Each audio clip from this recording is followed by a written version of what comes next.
Bom dia, senhoras e senhores, companheiros e companheiras, camaradas e camaradas, respeitável público. Muito se fala e tem se ouvido falar sobre violência, não violência, pacifismo, comodismo, Martin Luther King, Mahatma Gandhi. Mas pouco se sabe de verdade sobre esses assuntos e sobre como eles se relacionam. Então, para tentar entender um pouco melhor sobre isso, vamos falar hoje sobre os princípios da não violência de Martin Luther King Jr. Então, para contextualizar, é importante saber que os princípios da não violência foram pensados na década de 60, no âmbito dos Civil Rights Movements, os movimentos pelos direitos civis e humanos, principalmente da população negra dos Estados Unidos. E Martin Luther King Jr., o autor desses princípios, era pastor e o primeiro presidente e um dos fundadores da Conferência da Liderança Cristã do Sul, uma das instituições mais importantes nesse movimento de direitos civis dos Estados Unidos da década de 60. Pois bem, vamos aos princípios. O primeiro princípio diz que a não violência é um modo de vida para pessoas corajosas. A primeira coisa importante de ressaltar aqui é a expressão modo de vida, que não é usada à toa. A não violência pode ser uma tática usada por movimentos de resistência de forma geral, mas, como pensada por Luther King, ela é muito mais do que isso. Ela é um modo de vida, ela é uma forma de enxergar a vida e o seu papel na sociedade, se relacionar com as pessoas ao seu redor. Além disso, a não violência exige coragem. Ela exige muita força e muito estoicismo de aguentar toda a violência e não retaliar, não reagir da mesma maneira. Isso está intrinsecamente relacionado aos princípios da não violência, como ainda veremos mais adiante. Ao longo dos princípios, Martin Luther King vai fazer algumas observações que eu vou trazer aqui para a gente. A primeira que temos contato é a definição do que é a não violência, que Martin Luther King define como a resistência não violenta ativa contra o mal. Então, a não violência, ela é uma forma de resistência, uma forma de resistência ativa. Então, essa falsa impressão que muitas vezes se tem de que agir de maneira não violenta é não agir, está completamente errado. Não violência é agir, é resistir de maneira ativa. E vemos aqui também muito forte o viés religioso de Luther King, que ele define a não violência como uma resistência ativa contra o mal. Essa figura tão clara na filosofia católica cristã e ao mesmo tempo tão difícil de se definir no dia a dia. Mas isso vai ficar um pouco mais claro de entender com o próximo tópico, próxima observação sobre esse primeiro princípio, que é a não violência está sempre persuadindo o oponente da justiça de sua causa. E aqui fica muito forte como é importante, como é fundamental para a filosofia da não violência essa questão da justiça, que é um conceito basilar de toda a filosofia. E é por isso que a não violência ela é necessariamente uma forma de resistência, porque ela está intrinsecamente relacionada com uma situação de injustiça, a qual ela está combatendo. Ou seja, a não violência não funciona sem estar atrelada a uma noção de justiça. O que nos leva ao próximo princípio, que é o propósito da não violência, a criação da amada comunidade. Essa noção da amada comunidade, ou do inglês beloved community, ela evidencia que a não violência ela é um projeto de construção. Ela não se trata unicamente de, entre muitas aspas, vencer o inimigo. Ela se trata de construir uma sociedade mais justa. Então, de derrotar a injustiça, que é algo que vamos ver mais adiante também. Então, isso é muito importante na noção da não violência. Não violência não se trata de uma tática para se vencer o outro, ela se trata de uma construção de uma sociedade melhor. Nesse sentido, a primeira observação desse princípio é que a não violência ela busca conquistar a amizade e compreensão. E por isso o resultado final da não violência é a redenção e a reconciliação. De novo, essa ideia de que não é derrotar um inimigo, mas construir um negócio melhor, uma sociedade melhor, uma comunidade melhor juntos. O que inevitavelmente nos leva ao nosso terceiro princípio, que é um dos princípios mais importantes na minha concepção, que é a não violência, ela busca derrotar a injustiça, não pessoas. Ou seja, O inimigo da não violência são forças do mal, não pessoas fazendo o mal. É parte da concepção da não violência que os malfeitores eles também são vítimas desse sistema, dessas forças injustas e opressoras que acabam causando muitos males à sociedade. O que não significa de maneira alguma tirar a responsabilidade dessas pessoas, mas reconhecer que o inimigo não é o outro humano, mas essa força, essa coisa maior do que um indivíduo que é reproduzida na sociedade e que causa tanta desgraça, tanta destruição. O que volta ao segundo princípio, da criação da amada comunidade. Não se trata de derrotar um malfeitor, uma pessoa ruim ou o que quer que seja, o inimigo. Se trata de vencer essa força de uma maneira, uma palavra bem genérica e abstrata, que pode significar coisas diferentes em momentos diferentes, que é ruim, que é maléfica para a sociedade. E assim construir uma sociedade melhor. O quarto princípio da não violência é de que o sofrimento voluntário pode educar e transformar. Ou seja, o sofrimento ele pode ter o poder de converter o inimigo quando a razão falha. Esse sofrimento, Martin Luther King faz uma observação importante, é um sofrimento não merecido, ou seja, um sofrimento injusto. O que significa dizer que a não violência acredita que esse sofrimento não merecido, esse sofrimento injusto, pode ser o suficiente para fazer uma diferença quando os argumentos lógicos, quando o debate racional já não faz. Ou seja, evidenciar esse sofrimento injusto, esse sofrimento que não deveria estar acontecendo, pode alcançar o coração das pessoas que ainda não estão convencidas dessa determinada causa e dessa forma convencê-las, conquistando a amizade e a compreensão dos problemas da sociedade e, eventualmente, a redenção e a reconciliação. Uma das observações que o Martin Luther King faz desse princípio é que a não violência ela aceita a violência, se necessário. Mas a estratégia não violência, o modo de vida não violento, não inflige a violência. Ou seja, não significa dizer que a violência é necessariamente errado, que a violência nunca é resposta, ou qualquer uma dessas máximas tão dicotômicas assim. Mas significa entender que a lógica não violenta parte do princípio de não infligir a violência no outro. E esse é um raciocínio que me lembra de uma frase famosa e muito importante de outro expoente do movimento civil norte-americano, que foi Malcolm X, que dizia que a gente não deve confundir a resistência do oprimido com a violência do opressor.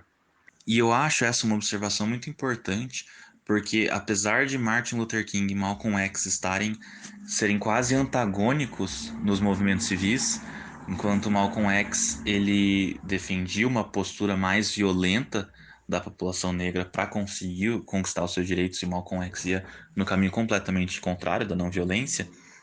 Os dois tinham a mesma finalidade, os dois tinham o mesmo objetivo, de era construir uma sociedade melhor e mais justa. Então, a interpretação que eu faço dessa observação é justamente essa. A não violência, ela entende que a violência pode ser necessária, mas ela recusa essa necessidade como estratégia. E por que ela faz isso? Porque a não violência escolhe o amor ao invés do ódio. Pode parecer meio utópico para algumas pessoas mais pragmáticas, mas a filosofia do Martin Luther King parte desse princípio de escolher o amor, mesmo sabendo que a resposta pode ser uma resposta hostil. Um amor que é ativo, não passivo. Um amor que não desce ao nível do agressor, que restaura a comunidade e resiste à injustiça. Aqui voltando ao segundo princípio da criação da amada comunidade. Isso tudo porque a não violência reconhece que toda a vida está interrelacionada. Ou seja, a gente só vai conseguir construir uma sociedade melhor através da amizade, da compreensão, da reconciliação, da redenção. Portanto, a escolha do amor ao invés do ódio, ela é uma escolha estratégica, porque a não violência, ela é construtiva e não destrutiva. O objetivo da não violência não é derrotar ou destruir um oponente. O objetivo da não violência é construir uma sociedade melhor, a criação da amada comunidade. Por isso que é tão importante ressaltar que a não violência busca derrotar forças do mal e não pessoas fazendo mal. Essa escolha do amor ao invés do ódio, ela é uma escolha deliberada, ela é uma escolha ativa. Mesmo sabendo que a resposta individual pode ser hostil, sabe-se que o inimigo não é quem está praticando a violência, mas os motivos que levam ele a praticar a violência, que podem ser contextos históricos, construções sociais, os mais diversos. Mas são essas coisas supra-humanas que estão impedindo a criação da amada comunidade. E são essas coisas que são a oposição da não violência. É isso que a não violência busca derrotar. Por isso que a escolha do amor ao invés do ódio é uma escolha fundamental para a não violência. Porque é reconhecer que o outro indivíduo, mesmo indivíduo que pode estar no momento agindo com hostilidade para cima de você, ele também vai ser parte da amada comunidade no futuro. É mais importante do que derrotá-lo, é convencê-lo, convertê-lo, como Martin Luther King fala, para a sua causa. E através do sofrimento voluntário, não merecido, injusto. Por fim, o último dos 6 princípios é que o arco do universo é longo, mas ele se inclina para a justiça. Ou seja, a não violência acredita que o universo está do lado da justiça. Eventualmente, a justiça irá vencer. De novo, a justiça como algo fundamental para a filosofia da não violência. Tão fundamental que é algo inerente do universo. O universo se inclina para a justiça. E esse é um princípio de muita importância para a não violência, porque a não violência é uma forma de resistência muito difícil. A gente volta lá para o primeiro princípio, que a não violência ela demanda, ela exige muita coragem, muita força, tanto força física quanto força mental, ou como diria Martin Luther King, força espiritual, de porque o tempo todo o resistente da não violência ele está o tempo todo encontrando com hostilidades e com violências, está sendo submetido a violências e hostilidades das mais diversas. E ao mesmo tempo em que você deve resistir e aguentar essa não violência, essa violência contra você, você deve entender e se lembrar constantemente de que a pessoa que está causando essa violência também é uma vítima e também é uma pessoa que a longo prazo está sendo prejudicada por essa força maior, injusta e opressora que está atrapalhando o desenvolvimento de toda a sociedade. E essa é uma concepção, é um exercício constante, muito difícil, mas é um exercício muito importante e essencial para a criação da amada comunidade.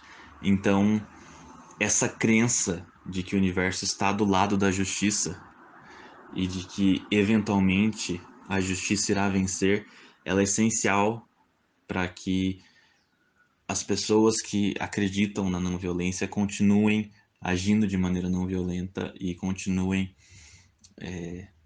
acreditando na forma pacífica como uma forma viável de resistir a longo prazo. Bem, dito tudo isso, o que podemos concluir, se é que podemos concluir alguma coisa desses princípios da não violência? Eu acho que a primeira observação que deve ser feita e que é inevitável de ser feita é de que a não violência, ela não é o oposto da violência. Como vimos, a não violência, ela pode aceitar a violência em determinados casos, mas a filosofia não violenta não aplica a violência, ela escolhe não aplicar a violência e aceita as consequências de não aplicar a violência, de escolher o amor ao invés do ódio. O que não significa dizer que necessariamente todas as formas de resistência que escolhem aplicar violência ou que veem a necessidade de aplicar violência estão erradas. A não violência, ela aceita que a violência pode ser necessária em alguns momentos. Por mais que faça parte da filosofia da não violência acreditar que sempre é melhor agir de forma não violenta, mas não significa que isso seja sempre possível ou que, enfim.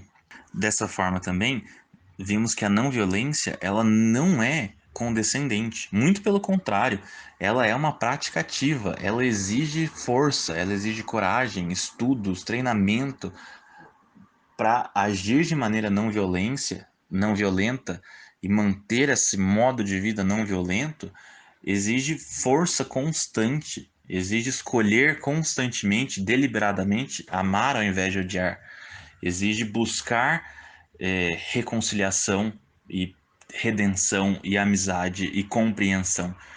Ela exige muito. Então, se tem alguma coisa que a não violência não é, com certeza é condescendente ou passiva de alguma forma.